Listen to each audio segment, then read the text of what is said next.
The Man Who Defied Destiny. The Epic Story of Claus von Stauffenberg. The morning of July 20th, 1944, arrived with the kind of oppressive heat that makes men's uniforms cling to their backs and turns concrete bunkers into ovens. At an airfield outside Berlin, a one-eyed colonel with a maimed left hand and an empty right sleeve climbed into a waiting aircraft. His name was Claus Graf von Stauffenberg, and in his leather briefcase rested 2 pounds of plastic explosive, enough to kill the most heavily guarded man in Europe. The engine roared to life. The propeller carved circles through the humid air. As the plane lifted off the tarmac, Stauffenberg looked down at the city below, its streets already scarred by Allied bombing raids, its people exhausted by 5 years of total war. Somewhere down there, his wife Nina waited with their 4 children, pregnant with a 5th. She knew what he carried. She knew what he planned to do. And she knew, as he did, that he would not be coming home. This was not the beginning of his story. That had started 37 years earlier, in a castle in southern Germany, where an aristocratic child was born into a world of ancient codes and fading certainties. It had continued through battlefields across Europe, through moments of glory and acts of horror, through a transformation so complete that the young cavalry officer who once welcomed Hitler's rise would become the man determined to end his reign, no matter the cost. The journey from that castle to this airplane, from the idealistic boy to the scarred conspirator, was written in blood and conscience, in poetry and gunpowder, in the terrible clarity that comes when a man realizes that honor demands the unthinkable. But to understand the bomb in the briefcase, we must first understand the man who carried it. Blood and breeding. On November 15th, 1907, in Stauffenberg Castle at Jettingen, in the rolling hills of Swabia, southern Germany, 2 boys entered the world together. Klaus Philipp Maria Justinian arrived first, healthy and crying. His twin brother, Konrad Maria, followed minutes later, but would not see the next sunrise. Within 24 hours, one twin lay cold in the castle chapel, while the other slept in his mother's arms, marked from birth by the proximity of death. The Stauffenberg family traced its lineage back 800 years, an ancient line of Swabian nobility, whose roots ran as deep as the forests that surrounded their estates. Klaus's father, Alfred Graf von Stauffenberg, bore the title of Oberhofmarschall, the last Lord Chamberlain of the Kingdom of Württemberg. He had served 3 monarchs with unquestioning loyalty, embodying the aristocratic virtues of duty, honor, and service that would shape his sons. His mother, Caroline Gräfin von Uexküll-Gyllenband, brought Baltic nobility into the lineage and counted among her ancestors the great Prussian General August von Gneisenau, hero of the Napoleonic Wars.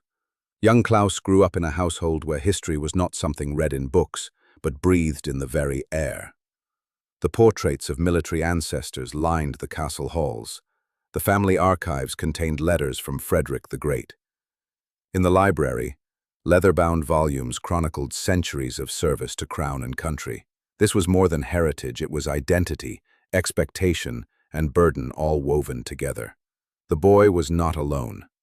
He had 2 older brothers, Berthold and Alexander, themselves twins, who became his closest companions and co-conspirators in childhood adventures through the castle grounds and nearby forests. The 3 boys formed a bond that would endure beyond death itself. They learned to ride horses on the family estates, played soldiers in the castle courtyards, and were raised in the strict but loving traditions of Catholic aristocracy.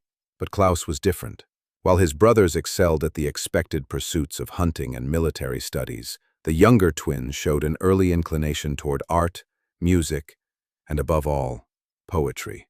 He spent hours in the library, consuming volumes of verse with an intensity that worried his more conventional father. His sensitivity, his introspective nature, his tendency to question rather than simply accept, these traits marked him as unusual among the officer class into which he was born. At age 16, everything changed. Through family connections, the Stauffenberg brothers were introduced to Stefan George, the most influential and controversial poet in the German-speaking world. George was more than a writer. He was a prophet, a mystic, a man who spoke of a secret Germany that existed beyond the corruption and materialism of modern life. Around him gathered a devoted circle of young men who saw in his austere, hieratic verses a vision of spiritual renewal. The encounter electrified young Claus. In George's poetry, he found language for the vague longings that stirred in him, a framework for understanding honor and sacrifice that transcended mere military duty. George spoke of heroes who stood against decadence, of the need for spiritual aristocrats to save civilization from itself. He quoted the ancient Greeks, invoked medieval saints, and painted visions of a society led not by politicians or businessmen, but by poets and philosophers. For years, Stauffenberg would carry George's works with him, memorizing entire poems, quoting them to friends. One verse in particular haunted him, from George's Der Wiederchrist, the Antichrist, a poem warning against false prophets who would lead Germany to ruin. He breaks the emblems, shatters every shrine, dips royal purple in the stream of shame. The young man could not have known, in those innocent days of the 1920s, how prophetic those lines would become, or how they would lead him, step by terrible step, toward the most consequential decision of his life. But first, he had to become a soldier. The soldier's path. In 1926, at age 18, Claus von Stauffenberg made a choice that surprised everyone who knew him. The boy who loved poetry and music, who seemed destined for a life of scholarly pursuits or artistic endeavors, announced his intention to join the Reichswehr, the severely reduced German military permitted under the Treaty of Versailles. His decision was not born of bloodlust or militarism. Rather, it flowed from his aristocratic conception of service. The Stauffenberg Code demanded that noble birth carried obligations. One did not merely inherit privilege, one earned it through dedication to something greater than oneself. And in post-war Germany, broken and humiliated, what greater service could there be than helping to restore the nation's honor through military excellence? On April 1, 1926, he entered the 17th Cavalry Regiment in Bamberg, the famous Bamberger Reiter, the same regiment his ancestors had served. Here, the aesthetic young nobleman had to prove himself alongside commoners and professional soldiers. He cleaned stables, stood guard duty, endured the brutal physical conditioning of cavalry training. There were moments when his refined sensibilities recoiled from the coarseness of military life, but he persevered, driven by the conviction that true nobility was earned, not inherited. His fellow soldiers took to calling him the Bamberger Reiter, not just after the regiment, but after the famous 13th-century equestrian statue in Bamberg Cathedral. With his aristocratic bearing, his striking good looks, and his natural grace on horseback, he seemed to embody the medieval ideal of knightly virtue. The nickname stuck, following him throughout his military career. Stauffenberg proved to be a natural soldier. His analytical mind excelled at tactics and strategy. His ability to inspire loyalty made him a born leader. His physical courage was never in doubt. He rose steadily through the ranks, lieutenant by 1930, first lieutenant by 1933. His superiors noted his exceptional qualities, though some also remarked on his tendency towards sarcasm and his dangerous habit of questioning orders that struck him as foolish. In September 1933, he married Nina Frein von Lerchenfeld, a young baroness from an old Bavarian family. She was beautiful, intelligent, and shared his Catholic faith. Their wedding in Bamberg Cathedral was a grand affair, bringing together the cream of southern German nobility. It was, by all accounts, a love match, and one that would be tested beyond measure in the years to come. Nina would bear him 5 children: Berthold in 1934, Heimeran in 1936, Franz Ludwig in 1938, Valerie in 1940, and Constanze, whom he would never meet, in January 1945. The family lived first in Bamberg, then later in the elegant Berlin suburb of Wannsee. Stauffenberg proved to be a devoted father, his stern military exterior hiding a playful nature that emerged fully with his children. The year of his marriage, 1933, also marked a turning point for Germany. In January, Adolf Hitler became Chancellor. The Weimar Republic, that troubled democracy that had governed Germany since the war, gave way to something new and terrible. Stauffenberg's reaction was complex. far more so than simple narratives would suggest. He did not join the Nazi Party. For him, the George Circle remained his only true allegiance, his spiritual home. Yet he could not help but feel stirred by Hitler's promises to restore German pride, to overturn the hated Treaty of Versailles, to make the nation strong again. Like many conservatives, he despised the Nazis' vulgarity, their thuggish methods, their crude anti-Semitism, but he welcomed what he saw as a national awakening. This contradiction, this fatal blindness to evil wrapped in patriotic rhetoric, would haunt him. In later years, when the full horror became clear, he would look back on his early enthusiasm with shame and self-loathing. But in 1933, he was still innocent, still capable of believing that the restoration of German greatness need not come at the cost of Germany's soul. The years that followed brought rapid change. Germany rearmed in violation of Versailles. The Rhineland was remilitarized. Austria was annexed. The Sudetenland was seized from Czechoslovakia. Each step brought Germany closer to war, and Stauffenberg deeper into the machinery of military planning. In 1938, he was promoted to the General Staff, marking him as one of the Army's rising stars. His assignment to the 1st Light Division under General Erich Hübner placed him in the inner circles of operational planning. He was no longer just a cavalry officer. He was part of the brain that would direct Germany's military machine. By the time German tanks rolled into Prague in March 1939, completing the destruction of Czechoslovakia, Stauffenberg had begun to have doubts. This violated the Munich Agreement.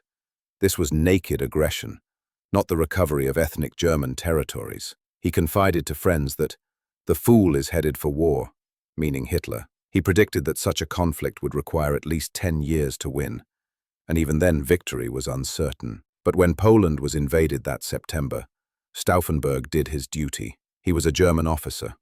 His nation was at war. Personal doubts had to be subordinated to the demands of service. He had no idea what he was about to witness. Into the abyss. The Polish campaign of September 1939 lasted only weeks. German tanks and aircraft smashed through Polish defenses with devastating speed, while Soviet forces invaded from the east under the terms of the secret Molotov-Ribbentrop Pact. By early October, Poland had ceased to exist as an independent nation, carved up between the two totalitarian powers that had once been bitter enemies. Stauffenberg served with distinction, his organizational abilities and tactical acumen earning him the respect of his superiors. But even in those early days, he began to see things that disturbed him. The Wehrmacht was not the only German force in Poland. Behind the advancing army came the SS, the Gestapo, and special killing units called Einsatzgruppen. Their mission was not military but ideological. The destruction of Poland's leadership class, its intellectuals, its priests, and above all, its Jewish population. Reports filtered back to headquarters, mass executions, villages burned, civilians herded into ghettos. Stauffenberg heard these accounts with growing unease. This was not war as he understood it. This was something else, something that violated every code of military honor he had been raised to uphold. Yet the army's high command did nothing. Some generals privately disapproved, but they took no action. The machinery of genocide began its work, and the Wehrmacht looked away. Still, Stauffenberg did not yet contemplate rebellion. He told himself these were excesses, that the worst stories were exaggerations, that once the fighting ended, order would be restored. He had not yet learned the terrible truth, that the excesses were the point, that extermination was policy, that Hitler's war was not about territory, but about race and annihilation. The Western campaign of 1940 brought glory and horror in equal measure. In May, German forces launched their assault on France, Belgium, and the Netherlands. The blitzkrieg tactics that had crushed Poland now shattered Allied defenses in the West. Within 6 weeks, France had fallen, the same France that had held out for 4 years in the Great War. It was a military achievement that stunned the world. Stauffenberg's unit participated in the breakthrough, and his performance earned him the Iron Cross First Class, one of Germany's highest military honors. He wore it with pride. For a brief moment, it seemed that Hitler's promises had come true. that German military genius had restored the nation's greatness, that the humiliation of 1918 had been avenged. But the victory was poisoned. Even as the Wehrmacht paraded through Paris, the mass murders continued in Poland. And now, in occupied France, the machinery of persecution was being established. Jewish businesses were confiscated. Resistance fighters were shot without trial. Hostages were executed for acts of sabotage they had not committed. Stauffenberg tried to focus on military matters, on tactics and logistics, on anything but the growing realization that Germany was not fighting a traditional war. But some truths cannot be avoided forever. His uncle, Nikolaus Graf von Uexküll-Gyllenband, approached him quietly and asked him to join the resistance against Hitler. Stauffenberg refused. "Not yet," he said. "Not until Germany's military situation was secure." He could not countenance rebellion while the nation was at war. It was the last time he would be able to tell himself that lie. Russia, the horror revealed. On June 22, 1941, 3 million German soldiers and their allies invaded the Soviet Union in Operation Barbarossa, the largest military invasion in human history. The assault came in 3 massive army groups, driving towards Leningrad in the north, Moscow in the center, and Ukraine in the south. Hitler had launched his war of annihilation against what he called Jewish Bolshevism, intending to conquer the vast territories of the East, enslave the Slavic peoples, and exterminate the Jews and communists he blamed for Germany's troubles.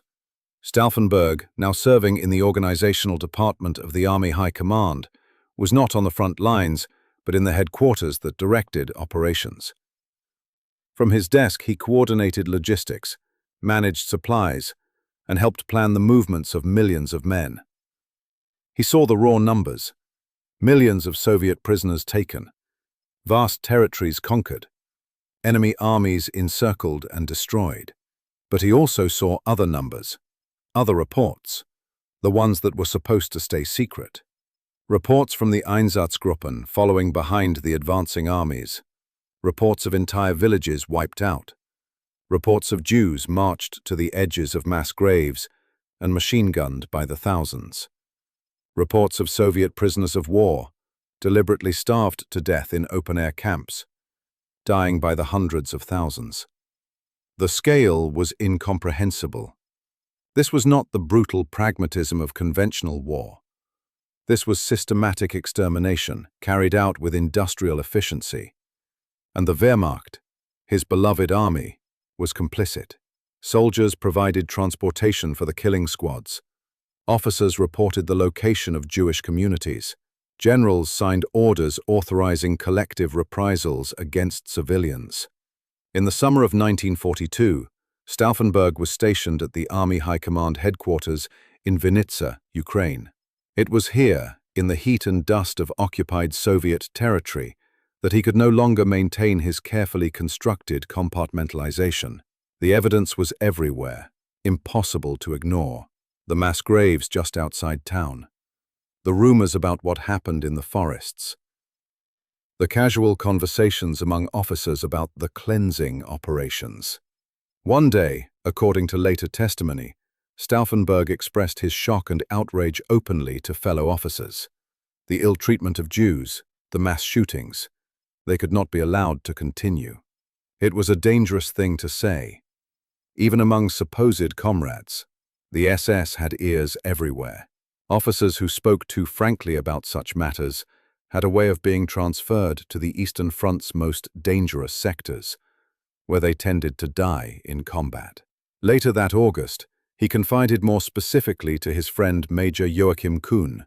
"They are shooting Jews in masses," Stauffenberg told him, his voice tight with barely controlled fury. "These crimes must not be allowed to continue." It was in this moment that the transformation completed.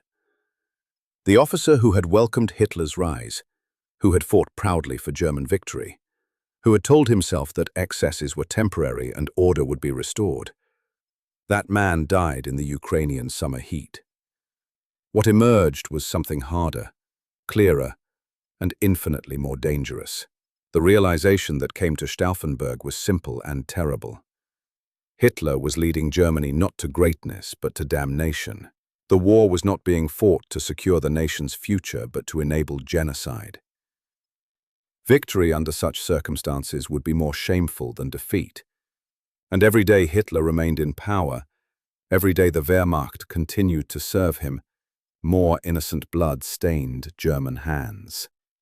There were only three options, as he would later tell a friend: die in battle, desert, or rebel.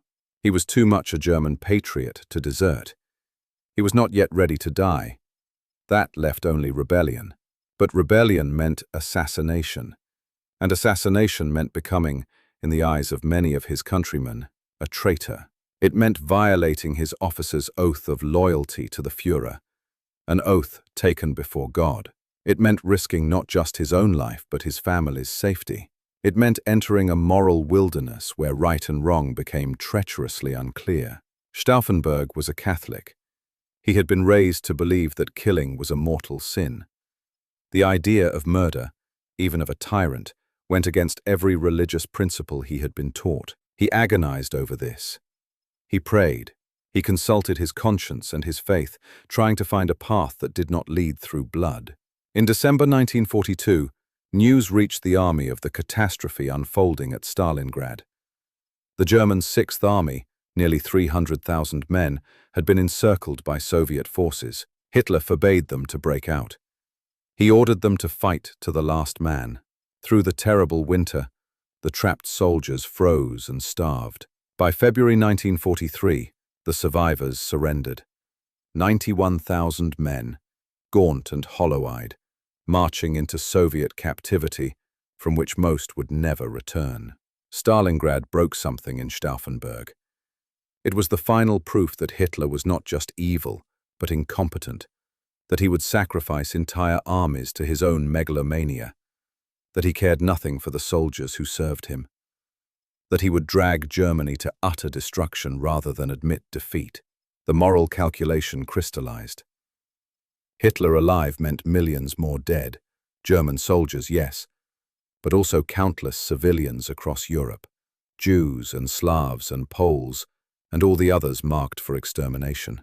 Hitler dead might mean an end to the war, a chance for Germany to salvage something from the catastrophe. The greater good demanded the lesser evil. Assassination was a sin, but allowing genocide to continue was a greater sin. Claus von Stauffenberg, aristocrat and Catholic, cavalry officer and aesthete, decided that he would kill Adolf Hitler. But first, he had to survive what was coming next. TPS Africa. Rebirth through fire. In November 1942, as the disaster at Stalingrad was beginning to unfold, Allied forces landed in Morocco and Algeria in Operation Torch. The war in North Africa, which had seesawed back and forth across the desert for 2 years, now entered its final phase. German and Italian forces in Libya, already retreating before the British Eighth Army advancing from Egypt, found themselves caught between two Allied armies. The German High Command rushed reinforcements to Tunisia, hoping to establish a defensive perimeter and prevent total collapse. Among the units transferred was the 10th Panzer Division, and among its staff officers was the newly promoted Lieutenant Colonel Claus von Stauffenberg, appointed as the division's operations officer. The transfer was not entirely voluntary. Some at Army High Command had become concerned about Stauffenberg's increasingly outspoken criticisms of the conduct of the war. Africa would get him away from headquarters gossip, away from the growing conspiracy network, away from temptation. It might even get him killed, which, from certain perspectives, would solve the problem neatly. Stauffenberg arrived in Tunisia in February 1943, flying via Naples into a war zone that was rapidly deteriorating. The Africa Corps, once the pride of German military prowess under Rommel, was now a shadow of its former strength. Supplies were being interdicted by Allied naval and air forces. Fuel was critically short. The Americans, though inexperienced, were learning fast and had overwhelming material superiority. On February 19th, Rommel launched a spoiling attack at Kasserine Pass, hoping to disrupt the Allied offensive before it crushed the Axis forces. The 10th Panzer Division, with Stauffenberg coordinating its movements, smashed through American positions. It was a brief, brutal victory, the last gasp of German arms in Africa. Stauffenberg proved his worth under fire. While other staff officers coordinated from the rear, he drove forward with the advance units, appearing wherever the fighting was fiercest. His courage under fire earned him the respect of hardened combat veterans. But such conspicuous bravery also exposed him to danger. By April, the writing was on the wall. The German-Italian position in Tunisia was collapsing. The Allies controlled the air completely. American and British Commonwealth forces were closing in from all directions.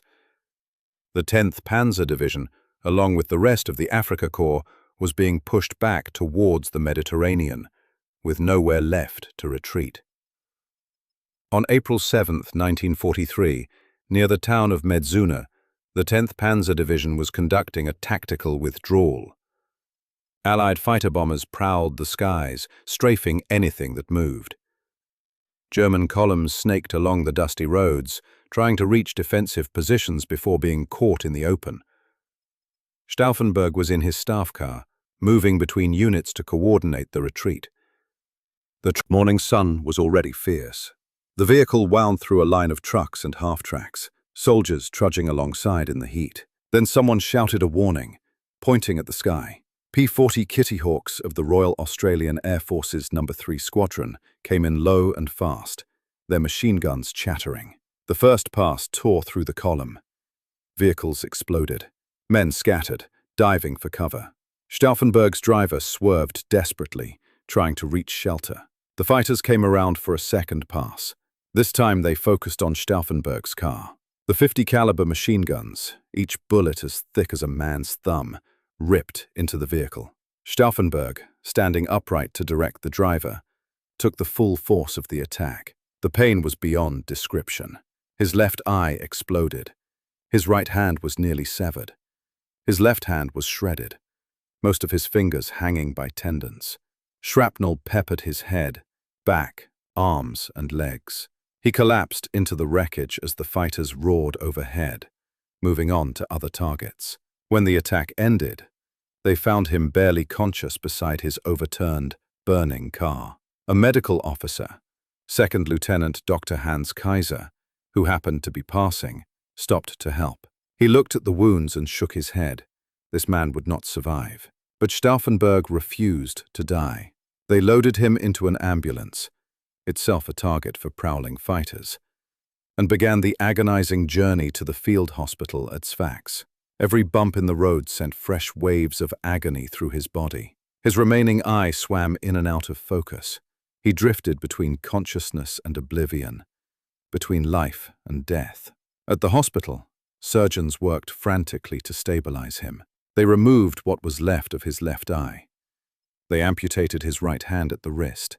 They cut away the ruined fingers from his left hand, leaving only the thumb, index finger, and middle finger. They picked shrapnel from his back and legs. They gave him blood, morphine, and prayers. He should have died from shock. He should have died from infection. He should have died from any of a dozen complications. But he lived. After 2 weeks, when he was stable enough to be moved, they transported him by sea to Italy, and then by hospital train to Munich. The journey took days. He ran high fevers, his body fighting infection. But still, he lived. In the Munich military hospital, as spring turned to summer, Stauffenberg endured a different kind of battle, learning to live as a cripple, adjusting to one eye's limited depth perception, learning to write with his 3 remaining fingers, a process that was slow and painful, his handwriting childish at first, dealing with the phantom pains where his right hand used to be, enduring the stares of other patients, the pity in nurses' eyes. High-ranking officers came to visit, including General Kurt Zeitzler, the Army's chief of staff. They expressed their condolences, their admiration for his courage. They presented him with the German cross in gold and the wound badge in gold, high honors for his service. They assumed his military career was over. A one-eyed, one-handed officer had no place in combat operations, but Stauffenberg had no intention of retiring. His uncle Nicholas visited him in the hospital. They spoke quietly about the war, about Germany's prospects, about Hitler's leadership. And Stauffenberg said something his uncle never forgot. "I feel as if I have been saved for something important." During his recovery, confined to his bed in Munich and later at the family castle in Lautlingen, he had time to think, to read, to pray. And slowly, painfully, a conviction grew in him. His wounds were not random. His survival was not luck.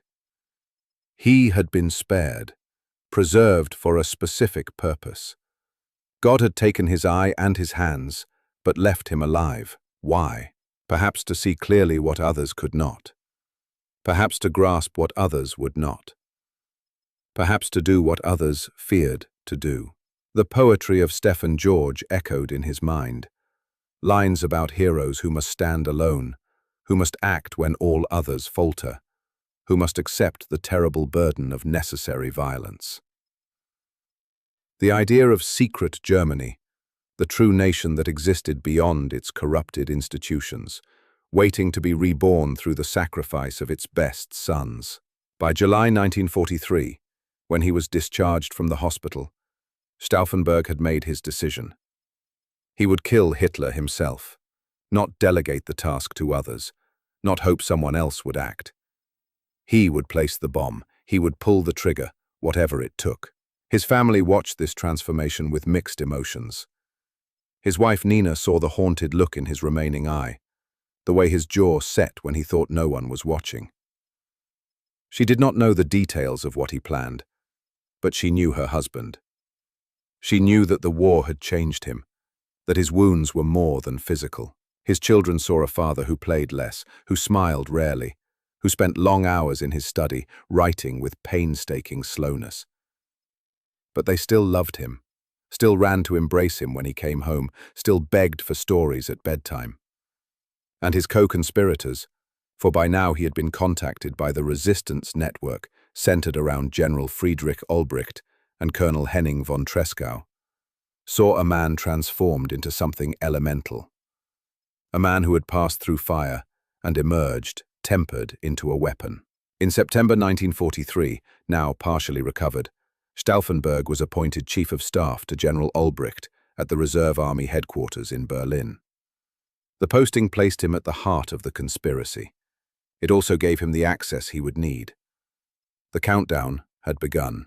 The conspiracy takes shape. The Bendler Block, a massive complex of government buildings on the Bendlerstrasse in central Berlin, housed the headquarters of the Reserve Army, the organization responsible for training replacement troops for the German military. It was here, in offices filled with filing cabinets and tactical maps, that Claus von Stauffenberg reported for duty in September 1943.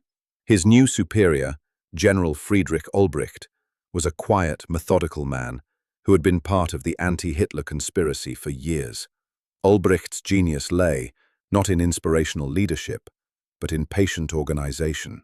He had spent years embedding sympathetic officers throughout the military command structure, preparing the groundwork for a coup that might never come. Now, looking at the scarred, one-eyed officer before him, Olbricht saw something he had long searched for: a man of action. The conspiracy had been plagued by hesitation, by men who agreed Hitler must go, but could not bring themselves to act. Stauffenberg radiated determination. More than that, he radiated something Olbricht had not felt in years: hope. They spoke frankly about what needed to be done. Hitler had to die, there was no other way. The German people, raised on propaganda and oath-bound to their Führer, would never support a coup against him while he lived. But if he died, if the conspiracy could present his death as part of an SS plot, if they moved quickly to seize control before the regime could react, then perhaps Germany could be saved from total destruction. The plan they refined was called Operation Valkyrie. Ironically, Hitler himself had authorized it. Valkyrie was a contingency plan for dealing with internal unrest. Allied bombing raids causing civil disorder, or foreign slave laborers staging uprisings. It gave the Reserve Army authority to deploy troops to restore order and assume governmental control in an emergency. The conspirators had secretly modified Valkyrie. In the event of Hitler's death, the plan would be activated with one crucial change. The emergency would be presented as an SS coup attempt. Reserve Army units would move to arrest SS leadership, seize key installations, and transfer power to a new government led by civilian politicians and respected generals. It was audacious. It was intricate. And it depended absolutely on one thing: someone actually killing Hitler. This had proved to be the conspiracy's fatal weakness. For years, various members had volunteered to carry out the assassination, only to back down when the moment came. The weight of it, the oath-breaking, the certainty of death, the knowledge that German history would judge you either a hero or a traitor, proved too much. General Helmut Stief, who had regular access to Hitler as chief of the Army High Command's organizational section, had twice been on the verge of acting. Twice he had failed to go through with it. Stauffenberg had watched this wavering with growing frustration. Finally, in early 1944, he made his decision. If no one else would do it, he would. Despite his disabilities. Despite the fact that his role was supposed to be in Berlin. Activating Valkyrie and coordinating the coup. He would do both. Kill Hitler and manage the coup. It was nearly impossible. The Wolf's Lair, Hitler's headquarters in East Prussia, was one of the most heavily guarded places on Earth. Multiple security checkpoints, SS bodyguards, random searches. Hitler himself was notoriously paranoid, constantly changing his schedule, avoiding public appearances, trusting almost no one. But Stauffenberg's new position gave him one advantage. As Chief of Staff to the Reserve Army commander, he had legitimate reasons to attend briefing sessions with Hitler to report on the recruitment and training of new divisions. Through the winter and spring of 1944, the conspiracy grew. More officers were brought in, each one carefully vetted. Plans were refined, code words were established, units were identified that could be trusted to follow Valkyrie orders. Civilian politicians, conservative, anti-Nazi men like Karl Goerdeler and Ludwig Beck, were lined up to form a new government, and Stauffenberg learned how to arm a bomb with one hand and 3 fingers. The device itself was British-made, captured from SOE agents and repurposed by the German resistance. It consisted of plastic explosive, a detonator, and a chemical fuse. A glass vial that, when crushed, released acid that ate through a wire, which then triggered the detonator after a predetermined time. The fuse was reliable but not precise, somewhere between 10 and 15 minutes. Stauffenberg practiced the procedure obsessively. Placed the explosive packages in a briefcase, crushed the glass vial with pliers, wait for the hiss that indicated the acid was working, close the briefcase, carry it naturally, place it close to the target, leave the room on some pretext, get as far away as possible before the explosion. Simple in theory, terrifying in execution. But as spring turned to summer, the urgency became overwhelming. On June 6, 1944, Allied forces landed in Normandy. The Second Front, long dreaded by German military planners, was now a reality. Germany was now fighting on 3 fronts. The Western Allies advancing from France, the Soviets pushing from the east, and the Allies grinding north through Italy. The war was lost. Only a fool could not see it. Yet Hitler refused to consider peace negotiations. He ranted about secret weapons that would turn the tide. He ordered commanders to hold positions that could not be held. He sent boys and old men to die in battles that served no strategic purpose. And all the while, the murders continued. Jews transported from Hungary to Auschwitz, partisans executed in Russia, cities bombed to rubble. Every day of delay meant more death. Stauffenberg felt the weight of it crushing him. How many died today because he had not yet acted? How many would die tomorrow if he failed? In late June, he was promoted to colonel, and formally appointed Chief of Staff to General Friedrich Fromm, commander of the Reserve Army. This position gave him even greater access to Hitler's briefing sessions. The opportunity was coming. Soon he would have to act. He spent his last peaceful days with his family. Nina, now visibly pregnant with their fifth child, watched him with sad, knowing eyes. She held him at night, feeling the tension in his body, the tremors that sometimes shook him awake. She asked no questions. She simply loved him, knowing that love might soon be all she could give him. His children sensed something too. 10-year-old Berthold grew quieter, more serious, watching his father as if trying to memorize his face. 8-year-old Heimeran clung more tightly when his father hugged him. 6-year-old Franz Ludwig, still too young to understand, simply wanted Papa to play with him. 4-year-old Valerie drew pictures for her father, crayon drawings of the family together and happy. Stauffenberg looked at these drawings and felt his heart break.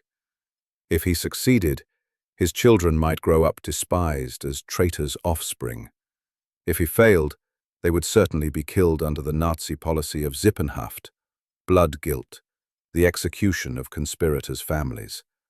But if he did nothing, they would grow up in the ruins of a nation destroyed by evil, their inheritance nothing but shame and ashes. On July 11th, he was summoned to the Berghof, Hitler's mountain retreat in Bavaria, to brief on new divisions. He carried a bomb in his briefcase, but the conditions were not right. The meeting was informal, outdoors, with Hitler constantly moving. Stauffenberg did not arm the device. The opportunity passed. On July 15th, he flew to Wolf's lair. This time, he armed the bomb. But at the last moment, word came that Himmler and Goering were not present. The conspirators in Berlin sent word. Abort. The plan required killing all 3 leaders simultaneously. Reluctantly, Stauffenberg disarmed the device and flew back to Berlin empty-handed. That evening, he was quoted as saying, "The worst thing is knowing that we cannot succeed, and yet that we have to do it, for our country and our children." On July 19th, he received another summons. Hitler wanted a briefing at Wolf's lair the next day, July 20th, at 1 p.m. This time, there would be no abort. This time, whatever the conditions, he would act. The final countdown. The morning of July 20th arrived with oppressive heat. Stauffenberg rose before dawn at his apartment in Berlin, moving quietly so as not to wake Nina. She was awake anyway. She had barely slept. They held each other in the grey pre-dawn light, not speaking, both knowing what the day would bring. He dressed carefully in his summer uniform, checking each detail. The briefcase that would carry the bomb sat by the door, innocent-looking. Inside were 2 explosive packages, each containing about 1 pound of British plastic explosive. Enough, when combined, to kill everyone in a conference room. Nina walked him to the door. Their children were still asleep. She touched his face gently, tracing the scar where his left eye had been. No tears. She was an aristocrat's daughter, raised to face crisis with dignity, but her hand trembled. "Es lebe das heilige Deutschland," he said quietly. "Long live sacred Germany." It was a phrase from Stefan George, a code among the conspirators, a prayer and a battle cry combined. "Come back to us," she whispered. He could not promise that, so he simply kissed her and left. At Rangsdorf airfield outside Berlin, a plane waited. Stauffenberg's aide, Lieutenant Werner von Heften, was already there with the briefcase. Also present was General Erich Feldgiebel, Chief of Signals for the Army High Command. Feldgiebel's role was crucial. After the assassination, he would control communications from Wolf's lair, ensuring that news of Hitler's death reached Berlin, but that any countermanding orders from surviving Nazi leaders did not. The flight to Rastenburg in East Prussia took about 2 hours. Stauffenberg tried to rest, knowing the day ahead would be exhausting, but his mind would not quiet. He mentally rehearsed every step. Arrive at Wolf's lair, pass through security checkpoints. His access as a senior staff officer would get him through without searches. Attend the pre-briefing meeting. Excuse himself to prepare notes. Arm the bombs. Return to the briefing. Place the briefcase near Hitler. Leave on some pretext, a phone call perhaps. Get to the airfield. Fly back to Berlin. Activate Valkyrie. So many points of failure. So many things that could go wrong. But dwelling on them was pointless. He had made his choice. They landed at Rastenburg airfield at 10:15 a.m. A car met them to drive to Wolf's Lair, several miles away through the dense forest. The headquarters was not a single building, but a sprawling complex of bunkers, barracks and guard posts, surrounded by multiple security perimeters and minefields. At the first checkpoint, SS guards examined their papers. Stauffenberg's name was on the list of expected attendees. They waved the car through. At the second checkpoint, the second procedure, no one searched the briefcase. He was a colonel, a decorated war hero, clearly expected at the Führer's headquarters. Inside the inner security zone, the atmosphere was tense but routine. Officers hurried between buildings. Adjutants carried files. Secretaries typed. This was the nerve center of Germany's war machine, the place where decisions affecting millions were made daily. Stauffenberg and Heften were directed to the guest bunker to wait until the briefing. They had perhaps half an hour. Stauffenberg used the time to freshen up, to review the papers he would present, and to prepare mentally for what was coming. Then word arrived that disrupted everything. The briefing had been moved forward to 12:30 p.m. because Mussolini was arriving that afternoon, and it would not be held in the underground bunker as planned, but in the wooden conference building, the briefing barracks, because of the heat. The wooden building, not the concrete bunker. Stauffenberg felt his stomach drop. The plan had assumed a concrete bunker with its door sealed. The explosion would be contained, multiplied, instantly lethal to everyone inside. In a wooden building with windows, much of the blast force would dissipate. They would need both explosive packages to ensure success. But there was no time to reconsider. At 12:15, they were summoned to the preliminary conference with Field Marshal Wilhelm Keitel. Stauffenberg brought the briefcase. As Keitel droned on about troop dispositions, Stauffenberg mentally calculated. He needed a few minutes alone to arm the bombs.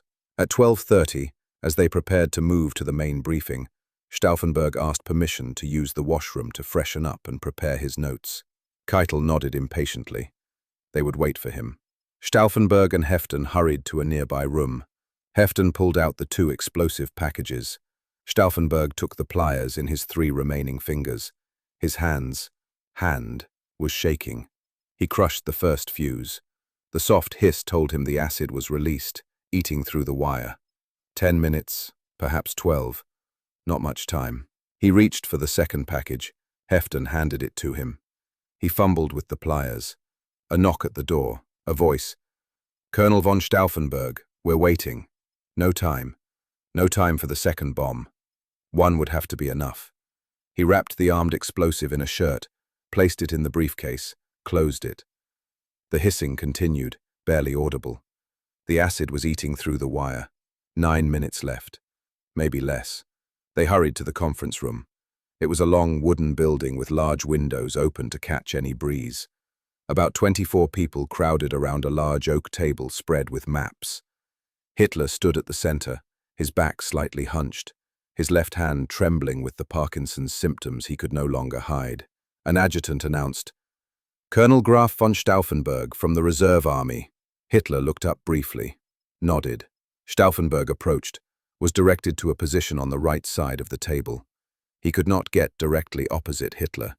There were too many officers in the way. The best he could do was position himself a few feet away. He set the briefcase down, pushing it as close to Hitler as possible, under the heavy oak table near the support leg. He glanced at his watch. Perhaps 7 minutes left on the fuse. He needed to leave. He caught the eye of one of Keitel's adjutants and murmured, "I need to take an urgent call from Berlin." The adjutant nodded. Stauffenberg walked toward the door, trying to move naturally, not too fast, not suspicious. Behind him, Colonel Heinz Brandt, standing next to where Stauffenberg had been, found the briefcase blocking his view of the maps. Absently, without thinking, he moved it, pushing it to the far side of the table's support leg, the thick wooden support that would now stand between Hitler and the bomb. Outside, Stauffenberg walked quickly toward where Heften waited with a staff car. They needed to be clear before the explosion. His one eye tracked the seconds. Almost time. They reached the car, climbed in. The driver, knowing nothing, asked where they wanted to go. "The airfield," Stauffenberg said. Quickly, at 12:42 p.m., the world erupted. The bomb. The explosion was massive, catastrophic.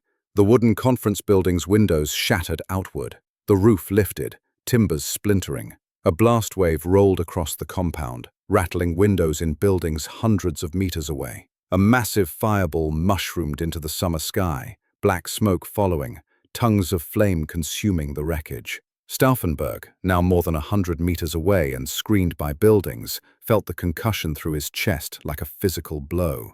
He saw the smoke rising, heard the screams and shouts beginning. He turned to Hefton, his remaining eye blazing with fierce joy. "He's dead," he said. "He must be dead. Nothing could survive that." They had to move fast. Every second counted. At the first checkpoint, guards were already reacting to the explosion, grabbing weapons, shouting orders.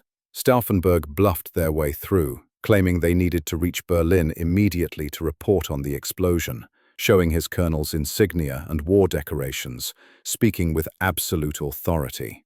It worked. The guards, trained to obey senior officers, let them pass. At the second checkpoint, the same trick. Then they were through, speeding toward the airfield through the forest road. Behind them, chaos reigned. The conference room was a smoking ruin. Bodies lay everywhere, some torn apart by the blast, others staggering with burst eardrums and shrapnel wounds. Colonel Brandt, who had moved the briefcase, was dying, his legs blown off. General Gunther Korten, Luftwaffe Chief of Staff, was mortally wounded. Stenographer Heinz Berger lay dead. And Adolf Hitler, protected by the heavy table support that Brandt had unknowingly placed between him and the bomb, was alive. His trousers were in tatters, his right arm was temporarily paralyzed, his eardrums were perforated, his back was burned. He was dazed, disoriented, helped from the wreckage by frantic aides, but he was alive, and within minutes he was conscious enough to realize what had happened. Someone had tried to kill him, and the one-eyed colonel who had just left was nowhere to be found. Stauffenberg and Hefton reached the airfield at 1:15 p.m.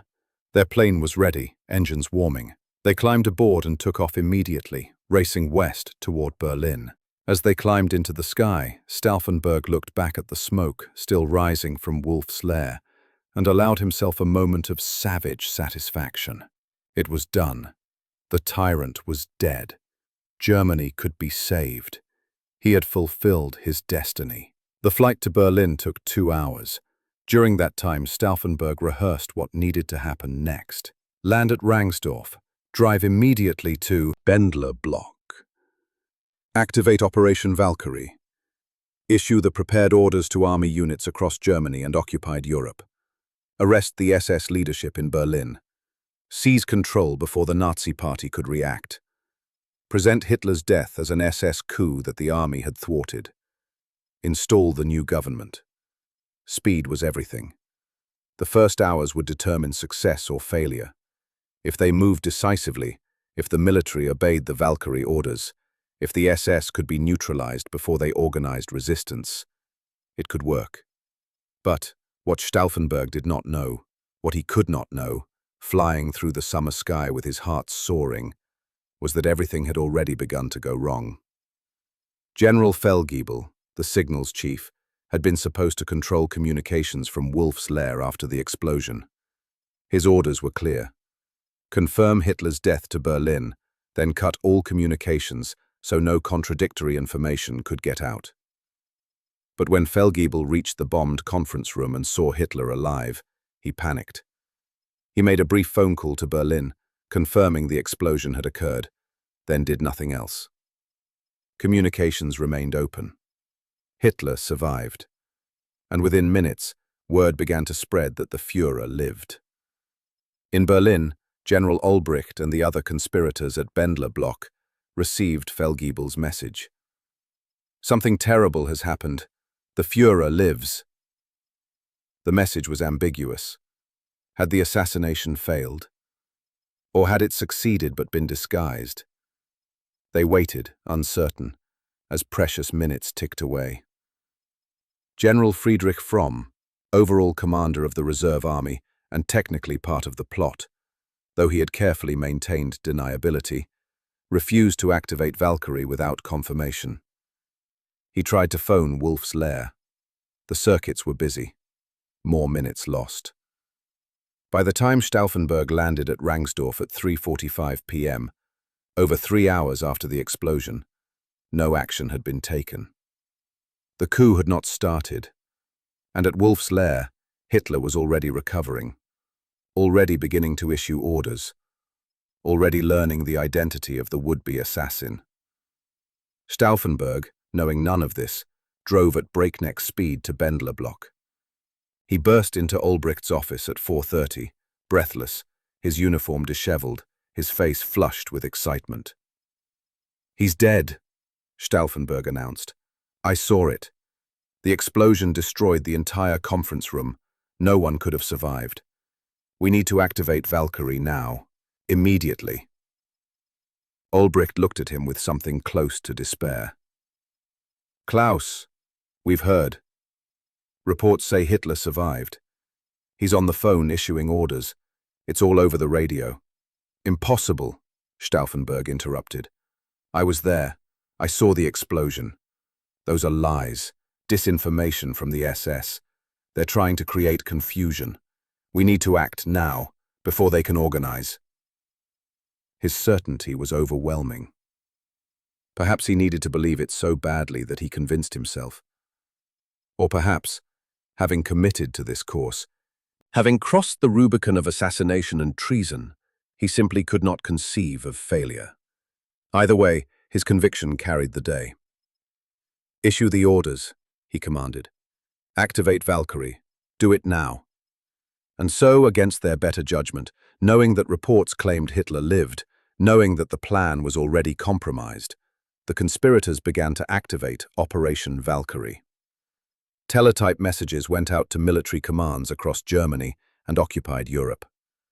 "The Führer Adolf Hitler is dead. A treacherous group of party leaders has attempted to exploit the situation by attacking our embattled soldiers from the rear to seize power for themselves.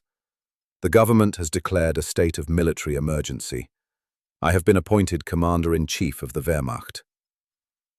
In Berlin, some reserve army units did respond. Under the command of Major Otto Riemer, troops moved to arrest senior SS officers. They surrounded SS headquarters. For a few hours, it looked like the coup might actually succeed in the capital, even if nowhere else. But then, a single phone call changed everything. Joseph Goebbels, the propaganda minister, was in his office when soldiers came to arrest him. With remarkable presence of mind, he insisted that Major Riemer speak with Hitler personally.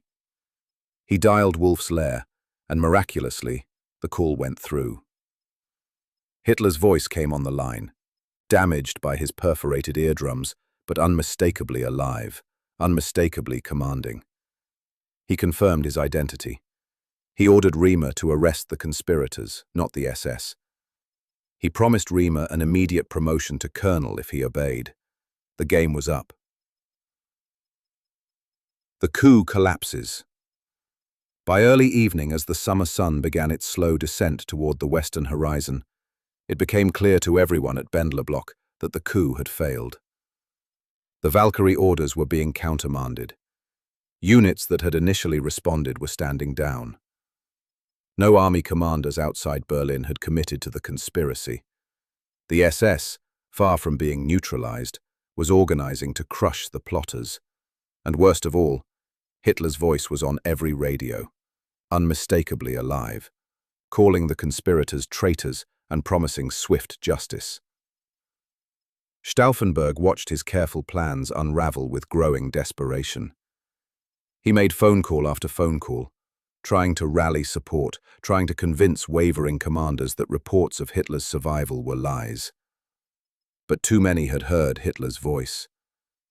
Too many knew that the Führer lived. And German officers, for all their private doubts about Hitler's leadership, were not prepared to stage a coup against a living Führer. The oath they had sworn, the loyalty they had been taught, held them back even now. One by one, the conspirators at Bendler Block realized they were doomed. Some talked about fighting their way out, about fleeing to neutral countries, about going underground. But these were fantasies. Berlin was surrounded by SS units now fully alerted. There was no escape. General Fromm, who had carefully avoided committing himself until the last possible moment, now saw his chance to save himself. He had been imprisoned in his own office by the conspirators when he refused to support the coup. Now, as it became clear the plot had failed, loyalist officers released him, and Fromm, desperate to prove his loyalty and erase any suspicion of his own involvement, decided to take drastic action. He declared the conspirators under arrest for treason. He announced that he would convene an immediate court-martial, right there, right now, in the Bendler Block offices. And he would pass sentence immediately, before the Gestapo could arrive and start asking uncomfortable questions about how much he had known. It was a kangaroo court, a mockery of military justice. General Friedrich Olbricht, Colonel Albrecht Merz von Quernheim, Stauffenberg's aide Werner von Heften, and Stauffenberg himself were brought before Fromm. The charges were read. No defense was permitted. The verdict was predetermined. "You are condemned to death," Fromm announced. "The sentence will be carried out immediately." Stauffenberg asked for a moment to write a letter to his wife. Fromm refused. There was no time. The Gestapo would arrive soon. This had to be done now, before anyone could interfere. They were taken down to the courtyard of the Bendler Block. It was past midnight now, the early hours of July 21st. The courtyard was dark, lit only by the headlights of a truck that had been positioned to provide illumination. A pile of sand had been prepared, the traditional backdrop for military executions. 10 soldiers formed a firing squad. They had been ordered to carry out the execution without question, told that these were traitors caught in the act. Some of them knew who the condemned men were. Some of them had seen Stauffenberg around the Bendler Block, respected him, even admired him. But orders were orders. The condemned men were lined up. Olbricht first, then Stauffenberg, then Heften, then Merz von Quernheim. No blindfolds. They would face their deaths as German officers, with eyes open. A chaplain appeared, rushing to offer last rites. But Fromm, increasingly frantic to have this done, waved him away. No time. The men could pray silently if they wished. Then it would be over. Olbricht was brought forward first. He stood before the firing squad with dignity, his face calm. The commander raised his arm. "Ready, aim, fire!" The volley echoed through the courtyard. Olbricht fell. One of the conspirators was dead. Stauffenberg was next. But as they brought him forward, Lieutenant von Heften suddenly lunged in front of him, placing his body between Stauffenberg and the guns. He shouted something, perhaps, "Long live Germany!" Perhaps just a cry of defiance. The firing squad hesitated, confused. "Fire!" the commander barked. The bullets took Heften in the chest. He fell without a sound. He had taken the volley meant for his colonel, his friend, the man he had followed to the gates of death. Now Stauffenberg stood alone before the guns. His remaining eye swept across the faces of the soldiers who would kill him. What did he see? Fear? Anger? Pity? Confusion? Or did he see, in that final moment, something else entirely? The Germany he had dreamed of. The secret Germany Stefan George had written about. The nation cleansed and reborn. His lips moved. The watching soldiers would later disagree about what he said. Some claimed he shouted, "Long live our sacred Germany!" Others insisted it was, "Long live free Germany!"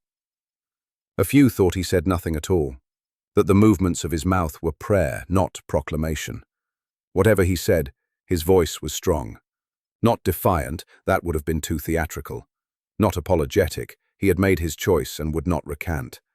Simply firm, certain, accepting. "Ready! Aim! Fire!" The muzzle flashes lit the courtyard. The sound of the volley rolled across the empty square. Klaus Graf von Stauffenberg fell forward into the sand, his broken body at last at rest. Merz von Quernheim was last. He faced the guns without flinching, died without a sound. It was 12:50 a.m. on July 21, 1944, less than 13 hours after the bomb had exploded at Wolf's Lair. The coup was over. The conspirators were dead, and Hitler was still alive. Fromm ordered the bodies buried immediately in a nearby churchyard. He wanted no martyrs, no shrines, no evidence that might later be questioned.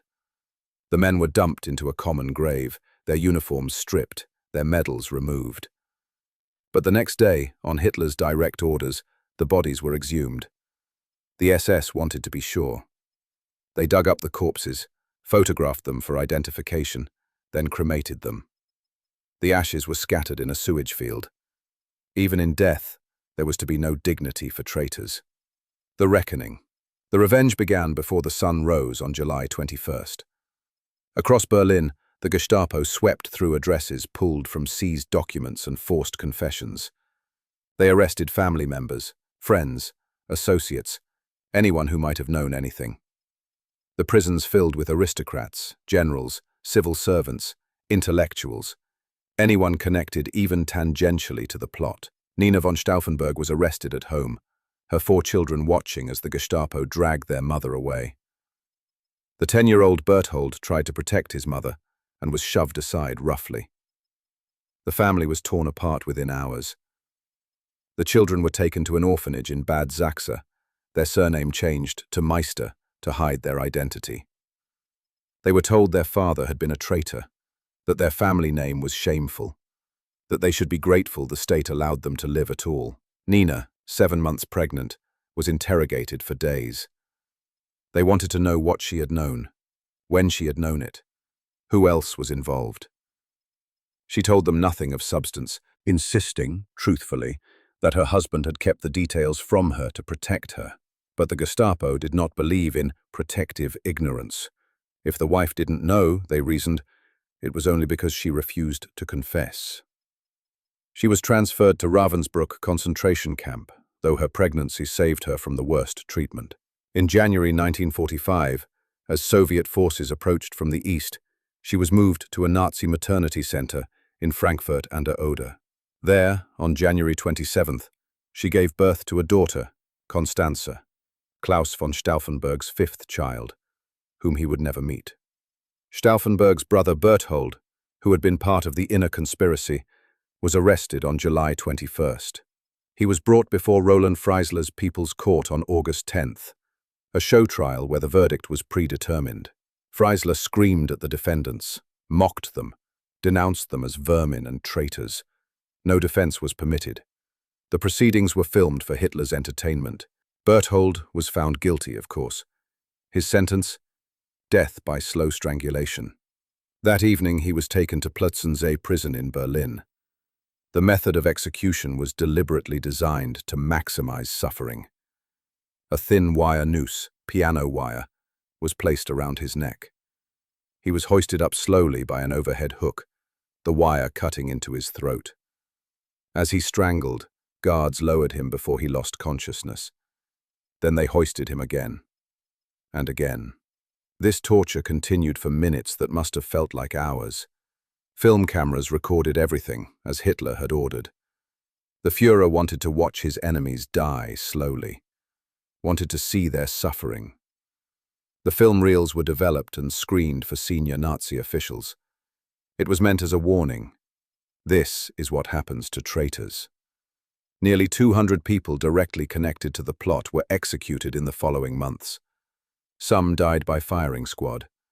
Many more were hanged with piano wire at Plötzensee. General Ludwig Beck, the former chief of staff who was to have headed the new government, was allowed to shoot himself but bungled the job and had to be finished off by an SS soldier.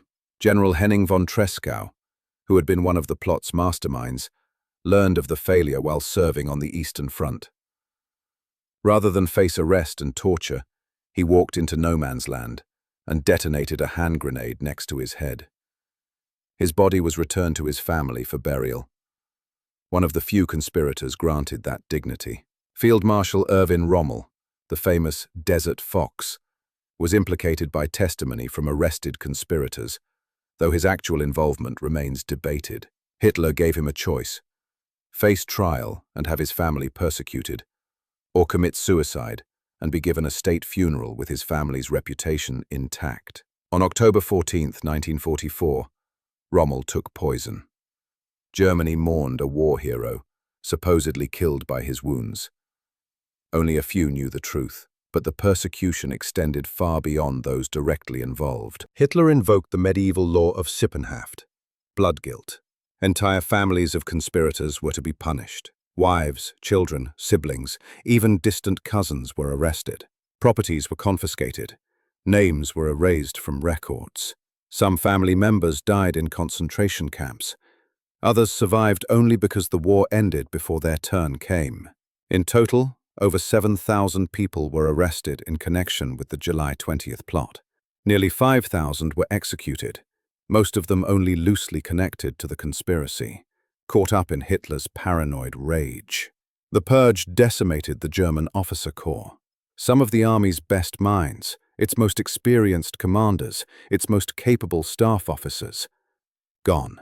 Those who survived learned to keep their heads down, to question nothing, to obey even the most suicidal orders without protest. Initiative and independent thinking became dangerous. The Wehrmacht became increasingly ineffective as a result, accelerating Germany's defeat. But while the conspirators died, their families suffered, and their reputations were dragged through the mud by Nazi propaganda. Something unexpected happened. Among ordinary Germans, who heard about the plot through whispered conversations and official denunciations, a seed was planted. Not everyone believed the official narrative. Not everyone thought these men were traitors. Some began to wonder, what kind of regime murders its own best people for trying to stop a war that was clearly lost? What kind of leader demands fanatical loyalty, even as he leads the nation to destruction? The July 20th plot failed in every tactical sense. Hitler survived. The coup never got off the ground. Germany did not surrender. The war ground on for another 10 months, killing millions more. But in a deeper sense, perhaps it succeeded. Because when the war finally ended, when Germany lay in ruins and the world learned the full extent of Nazi crimes, people remembered that some Germans had resisted. Some had said no. Some had been willing to die rather than serve evil. Claus von Stauffenberg and his fellow conspirators did not save Germany from defeat. But they saved something perhaps more important, the possibility of German redemption. Legacy. After the war ended in May 1945, Nina von Stauffenberg was liberated from her captivity in northern Italy.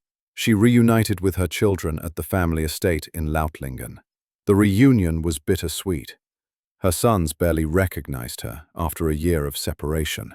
Little Constanza had never known her father. The children had been told their father was a traitor. Now they had to learn that he was a hero. The confusion and pain of those early post-war years left deep scars. Nina never remarried. For 61 years, until her death in 2006 at age 92, she preserved her husband's memory and defended his reputation. When historians questioned his motives, when critics pointed out his initial support for Hitler or his continued nationalist views even in resistance, she reminded them that moral courage does not require moral perfection. Her husband, she insisted, had done what his conscience demanded, knowing it would cost him everything. The children grew up marked by their father's act. The eldest son, Berthold, followed in his father's footsteps and became a general major in West Germany's Bundeswehr. The burden of carrying his father's name while serving in the military must have been complex, sometimes honored, sometimes questioned, always watched. Franz Ludwig became a politician in the Christian Democratic Union, serving in the European Parliament. Constanza, born in captivity, eventually wrote a book about her mother's experiences. In the immediate post-war years, German public opinion about Stauffenberg and the July 20th plotters was divided. Some saw them as heroes who had tried to stop Hitler. Others, especially former Wehrmacht soldiers, saw them as traitors who had violated their oaths and stabbed Germany in the back while it was fighting for survival. The debate was painful, touching raw nerves about honor, duty, and the nature of patriotism. But gradually, as the full horror of the Nazi regime became undeniable, as the concentration camps were documented, as the genocide was revealed in all its systematic horror, as the sheer criminality of Hitler's government became impossible to deny, the reputation of the July 20th conspirators grew. In 1955, the West German government officially recognized them as resistance fighters rather than traitors. In 1980, the street where the Bendler block stands was renamed Stauffenbergstrasse. The courtyard where he was executed became a memorial site, with a bronze statue of a young man in chains representing all those who resisted tyranny. Every year on July 20th, ceremonies are held there to honor the conspirators. The Bendler block itself now houses the German Resistance Memorial Center, documenting all forms of resistance to Nazism. School groups visit. Soldiers in the modern Bundeswehr come to pay their respects. The place where Stauffenberg died has become a shrine to the principle that following orders is not enough, that soldiers and citizens alike have a moral duty to refuse evil commands. Historians continue to debate Stauffenberg's motives and character. Was he motivated primarily by moral revulsion at Nazi crimes, as his defenders claim? Or was he mainly concerned with Germany's military defeat and hoped to salvage a favorable peace? Why did he not act sooner, before millions more died? How could an aristocratic nationalist who had supported Hitler's early policies claim the moral high ground? These questions are fair. Stauffenberg was not a simple hero from a morality tale. He held views about German greatness, about racial hierarchies, about the right of elites to rule, that many would find troubling. His peace proposals would have allowed Germany to keep much of its conquests. He did not act primarily from concern for the Jews, though their persecution horrified him. Yet in the end, what matters most is this. When the choice came, he chose. When others counseled caution or delay, when others said the time was not right, or the chances too slim, when others found reasons not to act, he acted. Knowing he would almost certainly fail, knowing he would die, knowing his family would suffer. He acted anyway, because conscience demanded it. The 20th century produced many examples of what Hannah Arendt called the banality of evil. Ordinary people who committed atrocities because they were following orders, because everyone else was doing it, because resistance seemed futile. Stauffenberg stands as a counterexample. The exceptional individual who refused to go along, who said no when everyone else said yes, who chose the harder right over the easier wrong. Was he perfect? No. Was he purely motivated? Probably not. Did he act soon enough? Arguably not. But did he act? Yes. And in the end, that is what history remembers. There is a thought experiment sometimes posed to students. If you could go back in time and kill Hitler, would you? Most people say yes immediately. But then come the complications. Could you actually pull the trigger? Could you live with the consequences? What if you failed? What if you succeeded but things got worse? Stauffenberg did not have the luxury of hypotheticals. He faced the question in reality. And despite his doubts, despite his fears, despite the overwhelming odds against success, he answered yes. He pulled the trigger, or rather, crushed the chemical fuse. He tried. The bomb in the Wolf's Lair killed 4 men and wounded many others, but it did not kill Hitler. The coup in Berlin collapsed within hours. The conspirators were executed. Their families were persecuted. Germany did not surrender. The war went on. By any practical measure, July 20th, 1944 was a failure. Yet today, in Germany and around the world, Claus von Stauffenberg is remembered as a hero. Streets and schools bear his name. His story has been told in books and films. He has become a symbol of resistance to tyranny, of the power of individual conscience, of the choice to act when action seems hopeless. And perhaps that is the deeper success. Perhaps the point was never about the immediate outcome, but about the principle itself. Perhaps what mattered was that someone said no to Hitler, that someone within the German military elite chose conscience over orders, morality over loyalty, death over complicity. The Germany that emerged from the war's ashes was fundamentally different from the one Hitler had created. Democracy replaced dictatorship. Peace replaced aggression. The rule of law replaced arbitrary power. And among the founding principles of the new Germany was this: I was only following orders is not an acceptable defense. Every soldier, every citizen, has a duty to refuse illegal or immoral commands. That principle exists in part because men like Stauffenberg demonstrated it. They showed that resistance was possible, that individuals could choose differently, that honor meant more than obedience. On the wall of the courtyard where Stauffenberg died, a plaque now reads, "Here, in the Bendler Block, on July 20th, 1944, Klaus Schenk Graf von Stauffenberg and his co-conspirators gave their lives for Germany. Not for the Nazi regime, not for Hitler, for Germany, the secret Germany they believed in, the nation that could be redeemed, the future that might still be saved. They failed to save it by killing Hitler, but perhaps they saved it anyway, by showing that even in the darkest time, even when all seemed lost, even when death was certain, resistance was possible.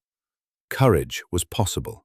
Choice was possible. The man who boarded that plane on the morning of July 20th, 1944, with a bomb in his briefcase, knew he was probably flying to his death. He did it anyway. Not because he was perfect, not because his motives were pure, not because success was likely. He did it because it was right. And in the end, that is the only reason that matters. Epilogue. The question that remains. At the Bendler Block Memorial, visitors sometimes stand in silence, looking at the courtyard where the executions took place. They look at the sand pile, still maintained in the corner. They look at the bronze statue of the man in chains. And they ask themselves a question that has no easy answer. Would I have done it? Would I have had the courage? It is easy to say yes, standing in comfortable modernity, with no gun to our heads, no oath weighing on our consciences, no family in danger. It is easy to judge Stauffenberg for not acting sooner, to criticize his fellow officers for their hesitation, to wonder how anyone could have supported Hitler at all. But history is not a morality tale where the good and evil are clearly marked. Real life is complicated. Real courage is rare. Real choices have consequences. Stauffenberg was born into privilege, raised to serve, trained to obey. Every factor in his life pushed him toward conformity. Yet he chose rebellion. Every incentive told him to stay quiet. Yet he spoke with a bomb. Every instinct of self-preservation told him to look away. Yet he acted. That is what makes his story not just historical but eternal. Because every generation faces its own version of the question. When authority demands evil, when the crowd goes along, when resistance seems futile, what will you do? Will you follow orders? Will you keep your head down? Will you tell yourself it is not your problem, not your responsibility, not your fight? Or will you, like a one-eyed colonel on a July morning in 1944, pack a bomb in your briefcase and fly toward almost certain death because conscience demands it and history will judge you? We remember Claus von Stauffenberg not because he succeeded. We remember him because he tried. And in that trying, in that choice, in that willingness to sacrifice everything for what he believed was right, he left us something more valuable than victory. He left us an example. This is the story of a man who failed to kill Hitler but succeeded in something greater, proving that even in the heart of Nazi Germany, even among those who had once supported the regime, even when all seemed lost, resistance was possible. The bomb in the wolf's lair exploded exactly as planned. But history's judgment would prove that the real explosion was not measured in pounds of plastic explosive. It was measured in the choice one man made, the courage he showed, and the legacy he left. Klaus Schenk Graf von Stauffenberg died at 12:50 a.m. on July 21, 1944, aged 36, executed as a traitor by the regime he had once served. But he lived forever as something else, a reminder that honor sometimes demands the ultimate sacrifice, that duty to conscience outweighs duty to authority, and that one person, acting alone, can still choose right over wrong, even when the whole world seems to have chosen darkness. His last words, whatever they truly were, echo across the decades. Long live sacred Germany. Not the Germany of Hitler and the Nazis, the other Germany, the secret Germany, the Germany of poets and philosophers, of honor and conscience, of courage in the face of evil. That Germany, the one Stauffenberg believed in and died for, still lives in the hearts of those who refuse to surrender their souls to authority, who choose morality over orders, who understand that true patriotism sometimes means standing against your own government. His story is over. But the question he asked with his life, the question of what we would do in his place, that question remains, and it demands an answer from each of us. If this story moved you, honor not just Stauffenberg's courage, but the principle he died for. Stand with those who choose right over easy. Remember that legends are built not in victory, but in the choice to fight when losing seems certain. Because the next battle for conscience, the next moment when someone must stand alone against darkness, it might be yours. Subscribe to hear more stories of those who refuse to surrender their souls. Like this video to honor all who chose death over dishonor, and carry forward the flame that Stauffenberg lit, the knowledge that one person, acting on conscience, can still shake the world. Because real heroes are not the ones who never fall. They are the ones who stand up again, who choose to fight even when they know they will lose, who light a candle rather than curse the darkness. Stauffenberg lit his candle on July 20th, 1944. It burned bright for only a moment, but its light has never gone out.